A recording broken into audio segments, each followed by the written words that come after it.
Gubernur Jawa Barat Deddy Mulyadi memastikan nasib pegawai Hibis Fantasi Puncak Bogor aman seusai objek wisata itu dibongkar imbas menyalahi aturan. Deddy Mulyadi memastikan ex-pegawai Hibis Fantasi mendapatkan tunjangan hari raya atau THR darinya. Pihaknya mengaku enggan membuat orang lain kesusahan. Diketahui Deddy Mulyadi juga mengganti upah pegawai hingga Hari Raya Idul Fitri 1446 Hijriah.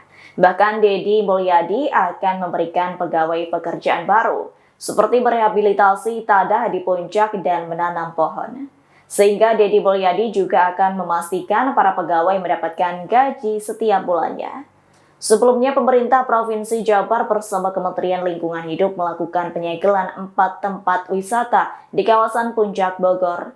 Keempat tempat wisata itu masing-masing milik PT Perusahaan Perkebunan Sumber Sari Bubi Pakuan. Kemudian PT PN 1 Regional 2 Gunung Mas, PT Jaswita Jabar yakni Hibis Fantasi, dan kawasan Aigar Adventureland. Namun untuk saat ini yang dilakukan pembongkaran baru bangunan milik PT Jaswita.